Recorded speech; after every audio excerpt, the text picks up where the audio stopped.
Assalamualaikum warahmatullahi wabarakatuh.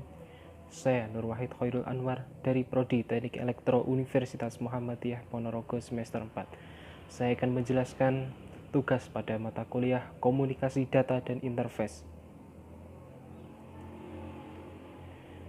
Mengenai tugas yang diberikan, ada 5 poin yang akan saya jelaskan. Yang pertama, twisted pair. Yang kedua, kabel koaksial. Yang ketiga, serat optik. Yang keempat, gelombang mikroterestrial. Yang kelima, gelombang mikrosatelit. Poin pertama yakni twisted pair.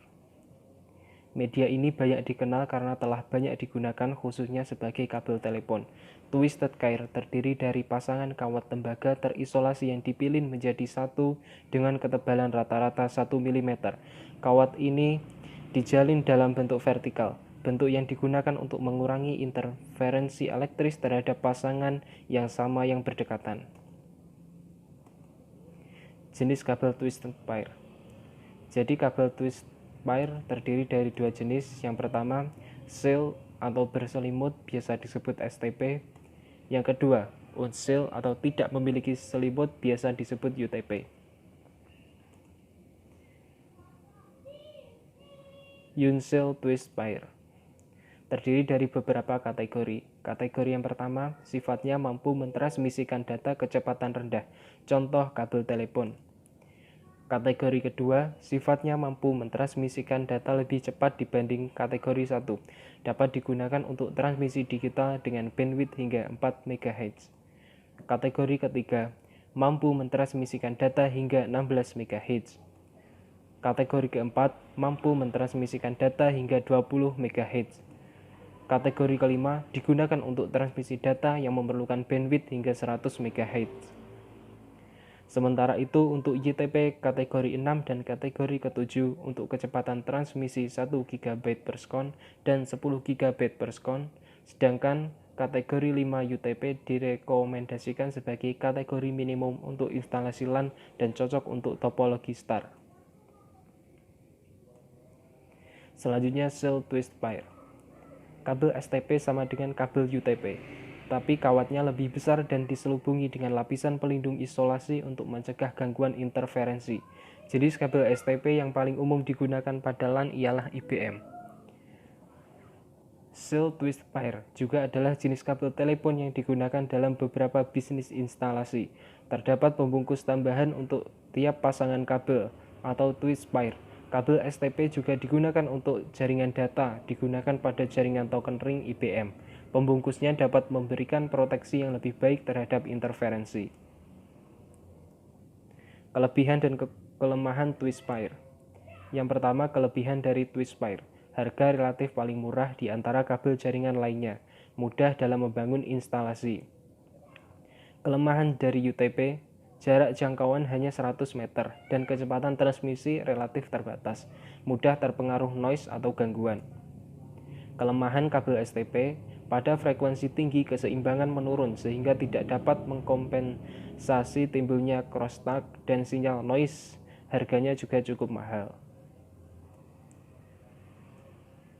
Ini merupakan contoh dari gambar kabel twist pair. Selanjutnya poin kedua yakni kabel koaksial.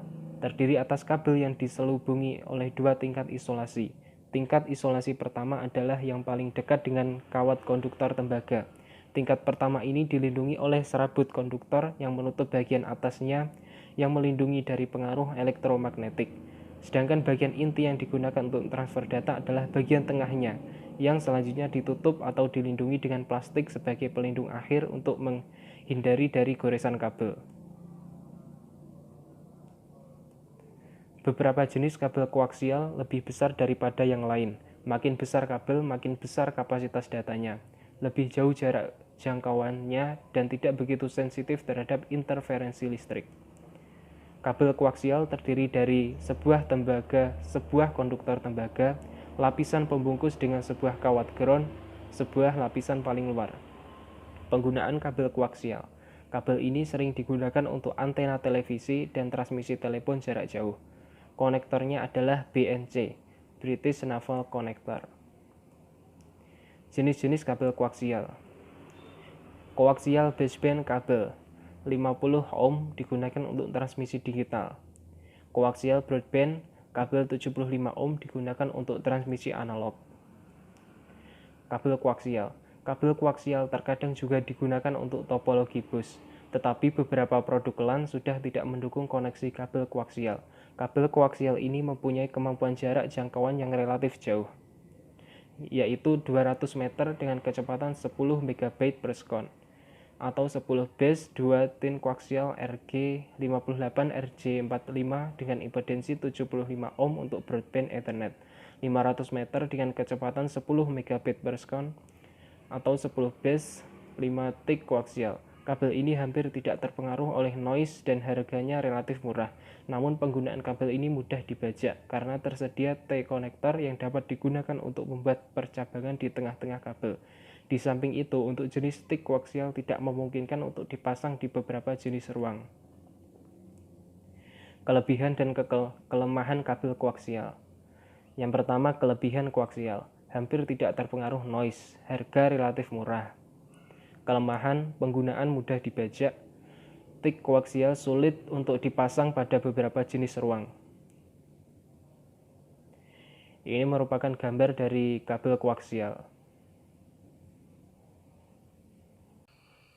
Poin selanjutnya yakni kabel serat optik. Kabel fiber optik adalah teknologi kabel terbaru, terbuat dari glass optik. Di tengah-tengah kabel terdapat filamen glass yang disebut core dan dikelilingi lapisan cladding, buffer coating, material penguat, dan pelindung luar. Informasi ditransmisikan menggunakan gelombang cahaya dengan cara mengkonversi sinyal listrik menjadi gelombang cahaya. Transmitter yang banyak digunakan adalah LED atau laser. Cahaya yang terlihat mempunyai frekuensi sekitar 10⁻8 MHz sehingga bandwidth dari suatu sistem transmisi akan sangat besar. Kabel serat optik. Kabel fiber optik banyak digunakan pada jaringan WAN untuk komunikasi suara dan data.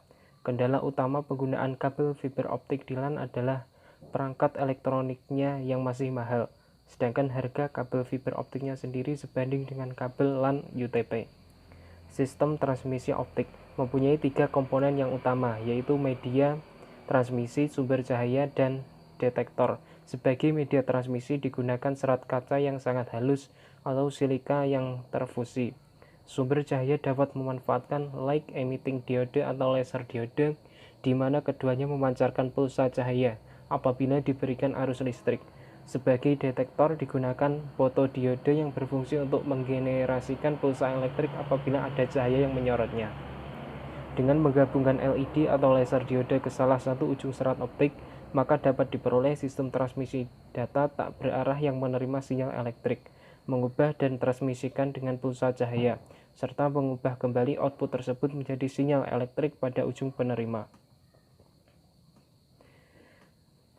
Kabel jenis serat optik ini berukuran kecil, jarak jangkauan mencapai 2 km, serat ASK NRZI dengan kecepatan tinggi 100 Mbit per sekon.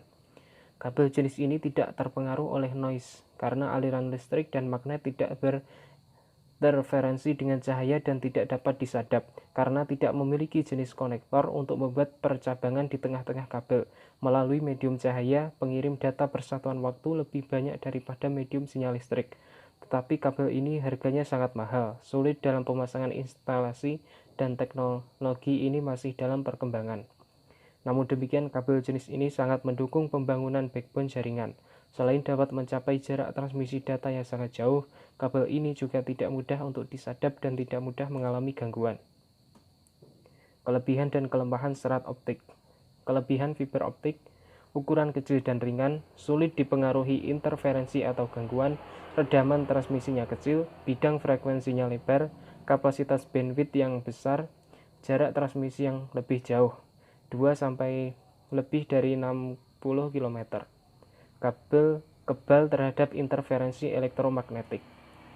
Kelemahan fiber optik: instalasinya cukup sulit, tidak fleksibel, harga relatif mahal, tidak bisa ditap di tengah.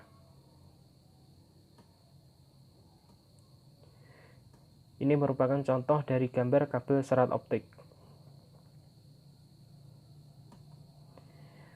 Poin selanjutnya yakni gelombang mikroterestrial. Tipe antena gelombang mikro yang paling umum adalah parabola dish. Ukuran diameternya biasanya sekitar 3 meter. Antena pengirim memfokuskan sinyal pendek agar mencapai transmisi garis pandang menuju antena penerima. Antena gelombang mikro biasanya ditempatkan pada ketinggian tertentu di atas tanah untuk memperluas jarak antara antena dan mampu menembus batas. Untuk mencapai transmisi jarak jauh, diperlukan beberapa menara relay gelombang mikro dan penghubung gelombang mikro ke titik dipasang pada jarak tertentu. Karakteristiknya, transmisi gelombang mikro meliputi bagian yang berdasar dari spektrum elektromagnetik. Frekuensinya adalah rentang frekuensi sebesar 2-40 GHz. Semakin tinggi frekuensi yang digunakan, semakin tinggi potensial bandwidth dan berarti pula semakin tinggi rate datanya. Sama halnya dengan beberapa sistem transmisi, sumber utama kerugian adalah atenuansi, sehingga repeater dan amplifier ditempatkan terpisah jauh dari sistem gelombang mikro, biasanya 10-100 km. Atenuansi meningkat saat turun hujan, khususnya tercatat di atas 10 GHz. Sumber gangguan-gangguan yang lain adalah interferensi. Karena itu penetapan band frekuensi diatur dengan ketat. Band yang paling umum untuk sistem telekomunikasi long haul adalah 4 GHz sampai 6 GHz. Dengan meningkatkan kongesti atau kemacetan, sekarang digunakan band 11 GHz, band 12 GHz digunakan sebagai komponen sistem TV kabel. Saluran gelombang mikro juga digunakan untuk menyediakan sinyal-sinyal TV untuk instalasi CATV lokal, sinyal-sinyal yang kemudian didistribusikan ke pelanggan melalui kabel koaksial. Sedangkan gelombang mikro dengan frekuensi lebih tinggi digunakan untuk saluran titik ke titik pendek antara gedung, biasanya digunakan band 22 GHz. Aplikasinya, kegunaan sistem gelombang mikro yang utama adalah dalam jasa telekomunikasi long haul, sebagai alternatif untuk koaksial kabel atau serat optik. Fasilitas gelombang mikro memerlukan sedikit amplifier atau repeater daripada koaksial kabel pada jarak yang sama. Gelombang mikro umumnya dipergunakan baik untuk transmisi televisi maupun untuk transmisi suara. Penggunaan gelombang mikro lainnya adalah untuk jalur titik-titik pendek antara gedung, digunakan untuk jaringan TV tertutup atau sebagai jalur data di antara local area network. Gelombang mikro short haul juga dapat digunakan untuk aplikasi-aplikasi khusus. Gelombang mikro untuk fasilitas telekomunikasi jarak jauh untuk kota yang sama, melalui perusahaan telepon lokal. Poin selanjutnya adalah gelombang mikrosatelit. Deskripsi fisik. Satelit komunikasi adalah sebuah stasiun relay gelombang mikro. Dipergunakan untuk menghubungkan dua atau lebih transmitter atau receiver gelombang mikro pada bumi, yang dikenal sebagai stasiun bumi atau ground station. Satelit menerima transmisi di atas satu band frekuensi atau uplink, amplifier, dan mengulang sinyal-sinyal, lalu mentransmisikan ke frekuensi yang lain atau downlink. Sebuah satelit pengorbit tunggal akan beroperasi pada beberapa band frekuensi, yang disebut sebagai transponder channel atau singkatnya transponder. Aplikasi satelit komunikasi merupakan suatu revolusi dalam teknologi komunikasi dan sama pentingnya dengan serat optik. Aplikasi-aplikasi terpenting untuk satelit lainnya diantaranya adalah distribusi siaran televisi, transmisi telepon jarak jauh, jaringan bisnis swasta. Untuk karakteristiknya, akibat jarak yang panjang terdapat penundaan penyebaran atau propagation delay, kira-kira seperempat detik dari transmisi dari suatu stasiun bumi untuk ditangkap oleh stasiun bumi lain. Di samping itu muncul masalah-masalah yang berkaitan dengan control error atau flow control. Gelombang mikro merupakan sebuah fasilitas penyiaran, dan ini sudah menjadi sifatnya. Beberapa stasiun dapat mentransmisikan ke satelit, dan transmisi dari satelit dapat diterima oleh beberapa stasiun.